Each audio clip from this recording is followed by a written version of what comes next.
Dear students, let us start our 49th lesson, and our topic for today is After Apple Picking, a poem by Robert Frost.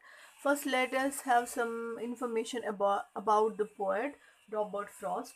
Robert Frost was born in 1874 and he died in 1963. He was an American poet and he was a nature poet like Wordsworth, so he had a great liking and love for nature. So you will find in his works, in his poetry, nature and phenomena of nature and influence of nature, you will find it there. He drew his images or the scenes in his works from the New England countryside, that means villages. So because he was influenced by that thing, by the countryside life, he was influenced by the simple life of life close to nature in villages. So that's why he used a lot of images or themes in his poetry about the countryside life. The language in his works, in his poetry, is much influenced by the New England speech. That means that ordinary, what we called as day-to-day speech of common people, common language, language of common people. So that's why it still is his language, no doubt being both traditional, but at the same time, it seemed familiar and it seemed very attractive. He is considered as one of the greatest symbolists of English literature because his works, um, they are full of symbolism. No doubt, on the surface level, when we read his poetry or when we go through his works, they seem to be related to ordinary day-to-day activities. But through those day-to-day activities, the poet Robert Frost, he had conveyed the harsh realities of life. He had conveyed the greater realities or greater thoughts of life of this world. So at first his works seem easy and carefree, because they depict ordinary day-to-day activities, but on keen observation the reader can see the symbolical meanings, because his works are full of symbolical meanings, full of symbols, greater thoughts and realities of life.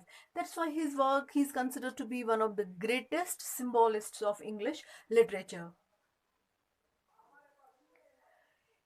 In American poetry, his poetry is considered to be a link between the 19th century poetry and that of the 20th century poetry. So he was that way.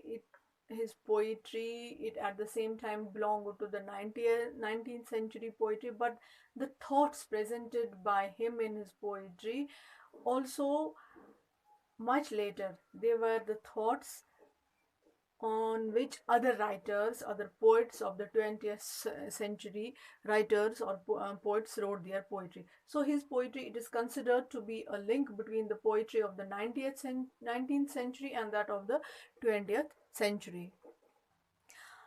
Now coming to the poem, this poem, After Apple Picking, it is of 42 lines. It's one of the remarkable nature poems of Frost, because when we will go through the poem, you can see that he has chosen a subject from nature. Apple picking, how apple picking is done, and how does a person feels after apple picking. So the stuff of the poem is common. It describes nature, one of the activities of nature. It describes activity of apple picking by a man and how he feels at the end of the day, and then his dream. First, he is extremely tired, or we can say actually the poem begins with the description of the apple picker who has stuck his two-pointed ladder through a tree upwards, and then he has almost picked maximum of the apples from the apple tree, and now he is extremely tired and sleepy, his feet are aching, and now no doubt there are still some apples on the boughs of the trees, they are still there, but he is satisfied with his work. So he is satisfied with his day's work, that he has picked maximum of the apples. No doubt there are still some apples left on the boughs, but still he is satisfied. And also he can feel the approaching winter, and with the approaching winter there comes the thoughts of resting in his mind. And when the thoughts of resting, he is overwhelmed by sleep and he dreams, and in his dream he again dreams of apple picking. The apples, and they appear before his eyes and then they disappear before his eyes. So again, then he wonders, when he wakes up, he wonders about his sleep, whether that sleep was an ordinary sleep, or that regenerates, or it was giving him some message, or it was not an ordinary sleep. So this is just the surface meaning, what we call as, or overall the summary of the poem.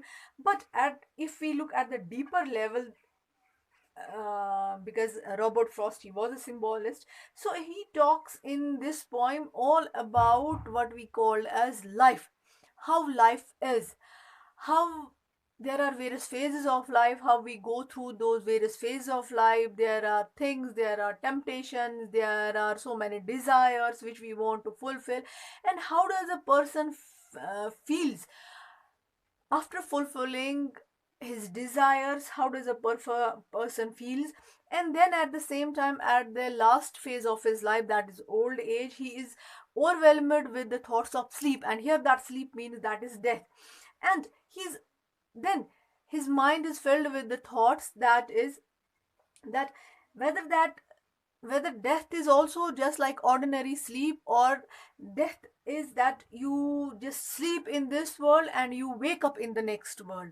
So at the last phase of his of a life of a person is, if he has lived a good life, so he is just like, here we can say the about the narrator, so he is satisfied with his life, that he has lived a good life. But at the same time his mind is now preoccupied with the thoughts about the life after death. How is that life? Will that be just we enter there and have a complete rest, or there will be again a new life after death? So this poem, on the surface level, it just appears to be apple picking, or after apple picking how a person feels, but on deeper level, on the symbolical level, we can say that it is about the life and the reality of life, and the death, imminent death, that is symbolized in fact in this poem as sleep. So, in our next lesson, we will discuss the poem in detail. Till then, have a nice time, have a great day.